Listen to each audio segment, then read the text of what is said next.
Over valley and mountain, river and plain, through wind and storm, rides Anne of the Airlanes.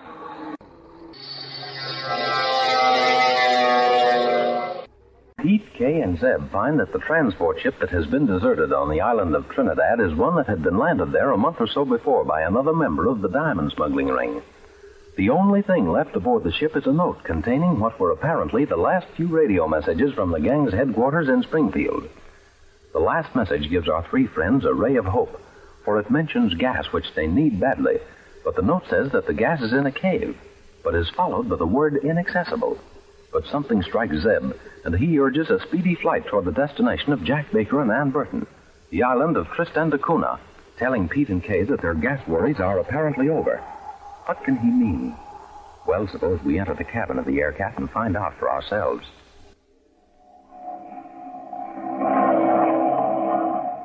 Zeb, I don't quite get what you were driving at when you said that we were not going to land at Tristan da Cunha. Now, son, you just trust old Zeb. I'm going to show you that sometimes I use my head for something besides keeping my collar from slipping up. You still on that beam? Yeah, Garrett? That was on the gang's beam frequency, wasn't it, Pete? Yeah, Kay. I thought that it'd be safer than trying to keep tuned into Jack. But I've been buzzing in there on that wavelength every once in a while, too. Thought that D12, the guy at headquarters, might give us a bit of encouragement about grub and gas. You just quit worrying about gasoline. I know, Zeb, but that note that we found on that wrecked ship back there in Trinidad. 1,000 gallons of gas and some drums of oil in cave inaccessible. And if they're not accessible, just how are we going to get them? Oh, what worries me is not being able to land on that Tristan Island while Jack and Ann are there. Well, you just let me know when we're, say, 100 miles from Tristan, and then let me sort of navigate this here craft. Okay, Zeb. I sure can't see what you're so optimistic about. I'm going to give Jack another try on the radio. Just a chance he might be getting close to a landing. Do you think he'd have a chance to say anything? I don't know. Nothing like taking a chance on overhearing something. Nope, nothing stirring. I can leave it there for a little bit. Zeb, you've been working with that sextant. How do you say our position is right now? Well, I ain't so polished up on this shooting the sun like I used to be. It ain't like a boat. This here thing, you change position so fast that by the time you figure out where you are, you're already somewhere else. But I'll get it. Now let me see. D12 calling D46, D12 calling D46, D12 calling D46. There's headquarters calling somebody. I wonder who that D46 could be.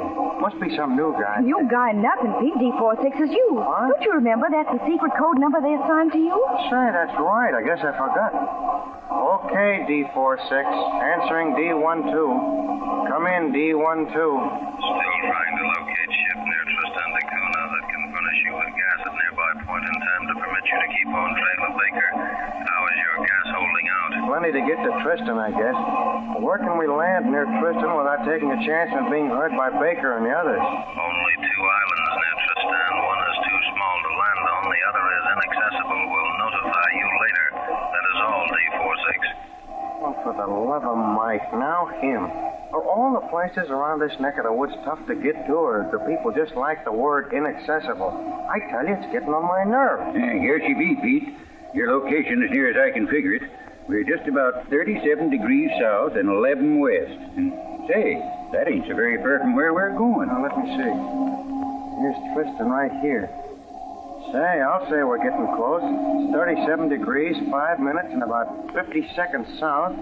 12 degrees, 16 minutes, and about 40 seconds west. We better be getting a little off this beam unless we want to be... Yeah, that must be it. The radio, listen. Your island's right down there. Well, if you'll just indicate your preferences to a landing field, I'll do my best to hit it. That long flat spot over there on the northwest side looks about the best. There seems to be some houses near there. What? That's Jack. He left that mic open on purpose. That's volcano. Hey, Morgan, you think I'm crazy? You wouldn't have one chance in a million landing on the side of that thing. Besides, I get it, that open place up there. Okay, Morgan, you picked it. But if we overshoot that field, there seems to be a drop of about 1,000 feet right straight down. Okay, we'll have a try at it. We're going in. We must be close, all right. Jack's going in, and he's landing right where you said he would, Zeb. Yep, I reckon that's where they got that radio station, up on the side of that old volcano. Sure hope that Jack's got plenty of room to stop. That drop sounds plenty bad. Oh, he'll make it all right. And now, you see this little dot right here? And this other one right here? Yeah. Well, them are the two islands that feller back in Washington talked about. Now, according to my figuring, we're a little west. So you just bear off a little to the right, and not too much now, but just about enough so that we'll be about 20 miles west of Tristan. You think you can do it? Sure, but I don't see where that's going to get us. From the report... D12 calling D46. D12 calling D46. D12 calling D46 answering D12. Come in, D12. Did you hear Baker and Mike apparently landing on Tristan? Heard him, D12. Sounds like he left Mike open on purpose. Thanks, D46. Thought it might be a hoax. Suggest that you use only code numbers from now on account of proximity of large beam station on Tristan. Freak reception might enable interception of messages. Okay, D12. Any news about gas supply? Contact a destroyer now near Montevideo. If we cannot contact closer vessel within 12 hours, we'll have them make all haste to Tristan, but we'll contact you later on this. Meanwhile, prepare to land in proximity of Tristan. Suggest you use island 20 miles west of Tristan proper. Yeah, but D12, you said that island was inaccessible. Correct, D46. That island is inaccessible. That is all. Listen, Kay, if you ever saw a pilot going slowly but very surely crazy, you'll recognize the symptoms now. Oh, take it easy. Pete, Zeb, and this D12 can't both be wrong. And they both agree that you land 20 miles west of Tristan. Which is just about where we ought to be right now. I'll be hanged if I can see any island either accessible or inaccessible. And you ain't looking very close, son. How about that chunk of land pretty nigh under your keel? You mean... Oh, for the love of Mike, there is an island there. And there's a swell place to sit down, too. That the place, Sim? That's it, son. And here's where we drop in. Get set. Can you work that gear, Zeb? Reckon I can by this time. Next thing you know, I'll be putting in for a pilot's license. There's your subtracting wheels out now. Oh, you can see the whole island, and there surely doesn't seem to be a soul on it. Don't see how there could be with those cliffs rising up from the ocean like that. Oh, watch it. This may be a little rough. Well, as somebody once said, here we are, but where are we? One thing I do know. We're just about out of gas. Most important of all, I'm getting hungry. Well, we'll have a look around. You never can tell what you'll find on a place like this. Zeb, what is that? Well, it looks like a mountain sticking out of the ocean way over there. That, Kay, is what you can see of the island of Tristan. That's the old volcano you see there, only it's dead now, and there's a freshwater lake up in the crater. I'd say this was just about as inaccessible an island as anybody could find. Yeah, you sure was right, Pete, when you said it was inaccessible, because that's what I happened to think of way back there on Trinidad. I don't get the connection. You was thinking all the time that the word inaccessible on that note you found in that airplane meant that the cave couldn't be got to. And then when this D12 feller from the government headquarters said the other island was inaccessible, you thought the same thing, that right? Sure. Well, this island is inaccessible. Not meaning that you can't get to it, but that the name of it is inaccessible. You get it? Well, who would have thought of that? Well, it seems like there's 3 of these islands in this Tristan da Cunha outfit.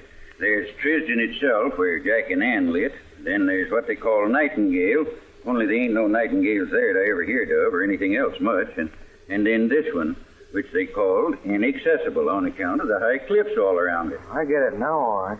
It looks a lot like Trinidad, too, doesn't it? Yep, I reckon it does. The funny thing about that, too, these islands here in Trinidad are all caused by old volcanoes that were spouting, maybe 1 million years ago. And a feller by the name of Tristan da Cunha discovered both of them. That's how this bunch got its name.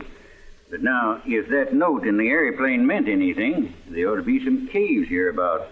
And if I know these parts, we ain't going to find them up here on the top. They'd be more likely to be down around the water edge. You mean there may be more than one cave? Oh, sure. Well, I don't understand how you knew that note meant there was gas cached away on this island here. And I certainly don't see why they picked this place instead of that Tristan where they have their radio station. Well, of course, I wouldn't know about that. But I think maybe they didn't have any way of landing their gas over there except in where the inhabitants live. And they could land it on the beach here and pick it up in a plane up here on top. Fine, but just how could they, or we for that matter, get 1,000 gallons of gas up the side of those cliffs from way down there on the beach? Well, they must have made some arrangements for that, but I sure can't see any. Tell you what, we might look around and see if we can find any way to get down there. Say, You two youngsters go one way around the mesa, as they call it in the West, and I'll go the t'other. And if we see a way to get down to that little shelf down there, we'll holler. Okay, Zeb. We'll start right here at the edge and go this way. Come on, Kay. We might jump up a rabbit or something. Maybe a kangaroo while we're looking. I wonder how long we'll be here, Pete. No telling, Kay. If we don't locate that supply of gas, we're not sure that we will. We just have to wait until headquarters gets that destroyer to us. And how they can get up that cliff is a problem, too. Those walls are just straight up and... Pete, he disappeared. He was right over there by that little bush. Come on. He must have fallen over the cliff. Oh, he couldn't have done that. He was way back here. Right about here it was when I just saw him throw up his hands and just disappear. He isn't any... Watch out, Kay. Oh, Pete. Oh, that was too close for comfort. Another inch and I'd have gone right down through that hole. Pete, listen, those rocks.